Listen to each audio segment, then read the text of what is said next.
Some people are going to tell you that WrestleMania 30 is a great show and that they love their show. If you think that, that's your opinion. Some people are going to tell you WrestleMania 30 was a drizzling shits, that they hated this show and that they didn't like this show and it's one of the worst manias of all time. That's your personal opinion.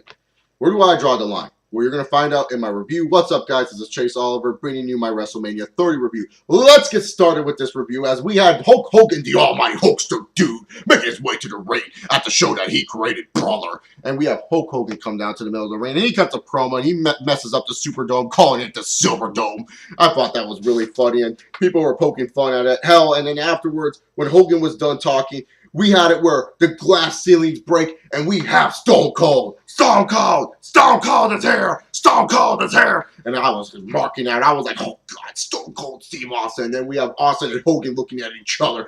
Hell yeah, I was down with that. I was saying every catchphrase. I didn't give a shit. People were probably looking at me weird, but I loved it. I was in love with this. And then all of a sudden, once Stone Cold was done talking, I feel smell! You had The Rock come out. I was like, kidding me? You're kicking off WrestleMania 30 with Hulk Hogan, Stone Cold Steve Austin, and The Rock? Ooh. And just seeing these three in the ring, I was like, what a moment. And yes, some people say it was kind of cliche, it was kind of dumb, all they did was their catchphrases. I don't give a shit. This was fucking awesome. I loved this moment. And it was awesome at the end where they freaking had a beer celebration. I loved this moment. I felt it made WrestleMania start off to a great start. And some may even argue that you could have ended the show with this moment. I guarantee you could have ended WrestleMania with this moment.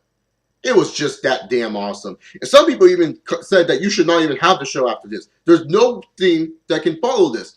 You could argue that. But only one man could probably follow the epicness that just happened. That was Triple H, as he was going on to face against Daniel Bryan. And I was looking forward to this match, because this is a bitter rivalry, and the winner gets to go on to the main event of WrestleMania. And for me personally, I was just getting excited for this match. And in the beginning, it was a really slow match. I just felt that this match was too slow for people who hated each other. They were just doing basic wrestling moves. But near the end, I started to like this match, or near the middle, I should say. I started to like this match. It reminded me of a classic heel Triple H match where he was cold, calculated, and how he will attack one body part at a time. Kind of stuff like that that makes you appreciate the Triple H heel character and what he does as a wrestler. And I felt Daniel Bryan did a terrific job selling here. If there's one complaint about this match, it's the ending. I felt the ending wasn't as epic as it should have been. If anything, like, I felt the ending was just like that. It was just quick. It was like, what? That's how you're going to end the match? I mean, this is a good match. I'm not saying this match was bad, terrible, or anything. It was a good match. I really did enjoy myself watching this match, but I just felt, where's the added extra drama to this match? I mean, I don't know. To me personally, I just was saying to myself that this match right here was just was a good match with a really, really lackluster ending. That's just how I really see it. Triple H attacks Bryan at the end. We have the Shield beat Kane and the New Age Outlaws. And in all honesty here, I said to myself, wow, I like that the Shield looked like a unit here, but how many people are going to actually remember this match come WrestleMania 30? I don't think a lot of people are going to actually remember this whole ordeal. Like I said, I liked how the Shield looked in this match, but at the end of the day, are the Shield going to be remembered for the performance that they put on here? That's just me personally. I don't know. Tell me down below, do you think the Shield's going to be remembered for what they did at WrestleMania 30? I don't think so. But I do think what was a big success was the Andre the Giant Battle Royale, because I said this match has to kind of deliver to somewhat degree. It has to deliver, because you took most of your mid-card matches that you could have had at WrestleMania 30, and you put a lot of your mid-carders in this match. And I felt this match delivered. I really liked some of the moments, especially the Kofi Kingston moment. That was cool. I felt ADR looked good in this match. I felt Ziggler looked good in this match. I felt Sheamus looked good in this match. But most importantly, I was glad Cesaro looked good in this match, because obviously, you know, I didn't talk about the pre-show match because that tag team match shouldn't have been on the pre-show. But Cesaro and Jack Swagger, they broke up, which was stupid. But what I did like is that they said, hey, you know what? Instead of going with the predictability of maybe Sheamus winning this match, let's give this to Cesaro. That ending sequence to Big Show versus Cesaro, I could watch that over again. It was just simple stuff. It wasn't anything too extravagant or something that was just like blew my mind, but it was simple stuff that was just like, man, that was crazy. How did Cesaro like get Big Show against the ropes? Oh, he can't get Big Show out of the ring. It was like, it felt so vintage, felt so old school, just trying to see how Cesaro was going to eliminate the Big Show from this match. And then when Cesaro gets Big Show into the body slam type maneuver, I was marking out. That was an awesome moment for me personally of this WrestleMania. And like I said, sometimes this WrestleMania, it felt like it was a true WrestleMania. This first half of WrestleMania with Cesaro winning, and you establish a new star with him and winning that Andre the Giant Battle Royal with the Daniel Bryan Triple H match, the Shield looking like a team unity, that awesome moment with three of the biggest stars the company has ever had in Hulk Hogan, Stone Cold Steve Austin, and The Rock. It felt like a great show in the beginning, but then afterwards, we get to near the end, the second half. I think a lot of fans are displeased or displeasured about this part and have a bad taste in their mouth about this part of the show. And when you look at it, how could you disagree? John Cena versus Bray Wyatt. The story of this match was awesome. I love the storytelling of this match. This was a good match wasted by a stupid ending. Another predictable John Cena overcomes the odds type of fucking ending. I talked about this in my predictions. I hope this is not a match where they're feeding the lamb to John Cena, where they're giving Bray Wyatt just so that way they give John Cena an easy WrestleMania win. That's what I was hoping. I was hoping they want to do something like that, but WWE did it. They decided, oh, we're just going to give this win to John Cena. Why? It does nothing. If Bray Wyatt would have won by DQ, I wouldn't be pissed off by it, because I think it would have made more to the great story. I think it would have added to the great story that this match was telling, because John Cena did unleash the monster, because he fell into the pressure that Bray Wyatt was putting onto him. But no, this just felt like a typical John Cena overcomes the odds again. He freaking took out Luke Harper, he took out Eric Rowan, and he took out Bray Wyatt. No problem, no worries for John Cena. Good guy Cena. It just felt too fake, too phony. I'm sorry. I just didn't like this whatsoever. I mean, the match, like I said, it's a really good match. Storytelling-wise, if you like storytelling, this is a pretty good match storytelling, but they just wasted this great story all to give John Cena a stupid win that he had no business in winning this match.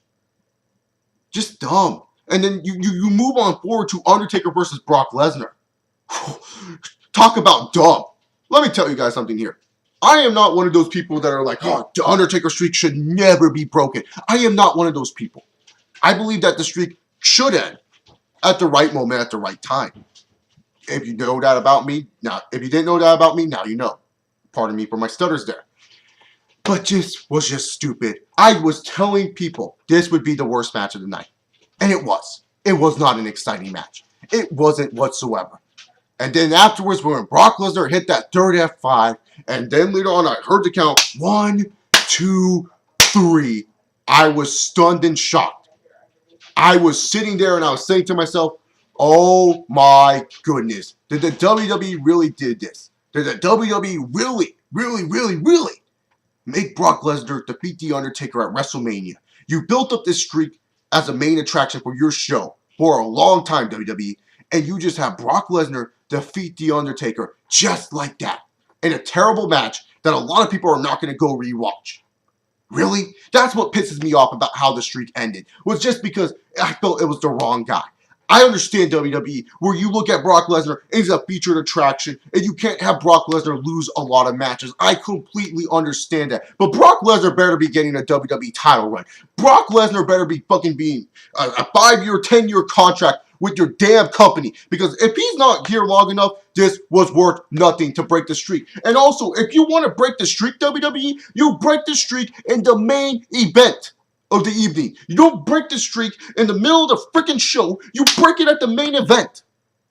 That's how you break the streak. You don't break it in the middle of the show. And it was dumb, the placement of this match. It was like, okay, it was a good placing of the match if Undertaker was winning. But he didn't win. Is this a WrestleMania moment? Are people going to be talking about this? Yes, they are. This is a WrestleMania moment.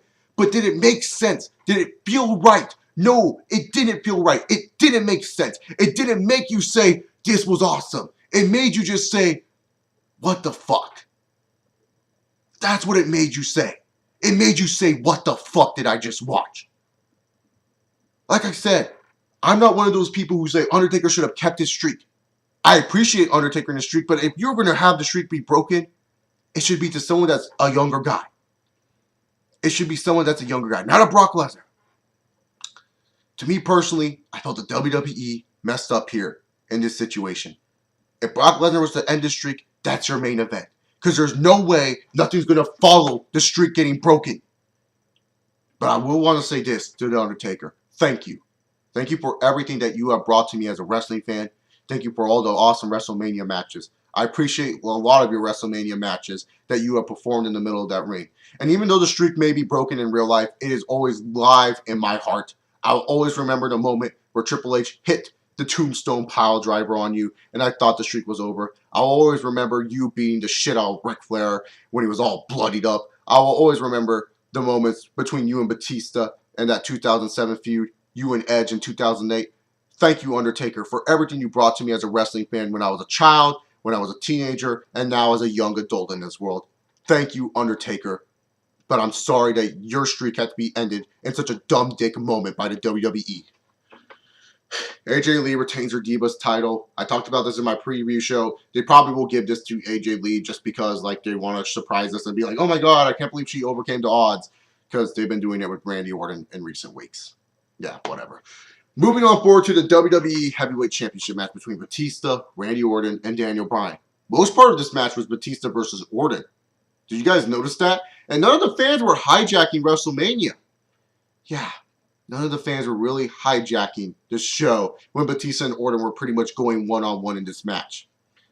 Was it good when they went one-on-one? Well, some of the fans were chanting, this is awesome. I don't know if it's because certain spots were happening, but hey, they seem to like this match.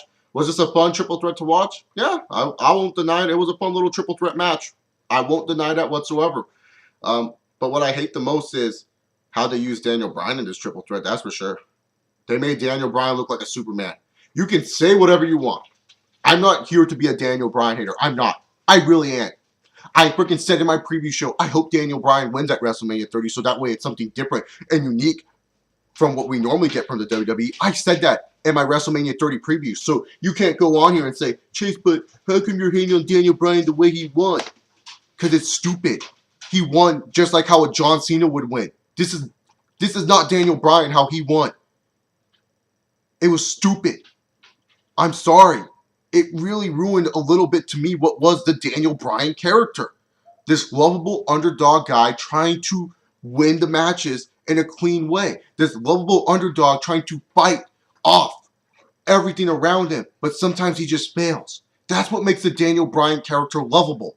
And you can say, well, Cena's been doing that for years. Shit, is this starting Daniel Bryan's time? Is this Daniel Bryan's time? This is the franchise that it's Harry now? Is it Daniel Bryan's time to act like a Superman? Because if it is, that's not interesting to me. What I find interesting about Daniel Bryan is that he can lose a match. That's what makes Daniel Bryan a great babyface. He can lose a match and fans still love him. But when you pull him out and you try to make him look like a Superman, it's stupid. I'm sorry, it was stupid how they used Daniel Bryan in this match. He was being stretchered out and he came out like he's some freaking superhero. And we like to bitch about John Cena being a superhero. Shit. I bitch about Cena overcoming all the odds tonight, and I'm going to do the same thing as Daniel Bryan. This is not me being a Daniel Bryan hater. This is me being a reviewer, not trying to set a double standard. Because it is a double standard if I freaking say, oh, it was great how they used Daniel Bryan tonight, but it was stupid how they used John Cena. It's stupid how they used Bryan tonight. It is. It is really dumb. And I just felt sometimes this moment wasn't as epic because I was still thinking about, Jesus, the streak just ended. That's what I was thinking about most of the time during this triple threat. Not even Randy Orton's epic entrance could get me to say, oh, I love this match. No, I was still thinking about the streak. I was so depressed still about the streak ending because it was ended in such a dumb way. Like, in all honesty here, watching this match, I just said to myself, they're making Daniel Bryan look too much like a Superman. And they were. You can deny it all you want. But I am saying they made him look like a Superman, and that's what pissed me off. Is it an excellent moment that he won? Yes, it is. And if you're a Daniel Bryan fan, congratulations on seeing your favorite and chanting yes along with him. If you enjoyed this moment, awesome. I'm not trying to ruin it for you. I'm just saying, holy shit, they made him look like a Superman, and it's dumb. And then afterwards, someone tweeted this to me. He has his shoulder getting beaten up for 2 matches. He has 4 other people beat him up, and he walks around and he acts like nothing happened. He acts like he just ran a mile, celebrating. Overall, WrestleMania 30 for me was a bittersweet show. It's not the worst WrestleMania. It's not the best WrestleMania. It's just a middle-of-the-road WrestleMania for me. First half was good. Second half sucked. That's how I feel about this WrestleMania, and it won't change my opinion. Anyways, if you guys like me, subscribe down below. Check out all my other videos on my channel. Check out chillinwithchase.wordpress.com, my website, and follow me on Twitter at ChaseOliver68. I am out of here. Peace!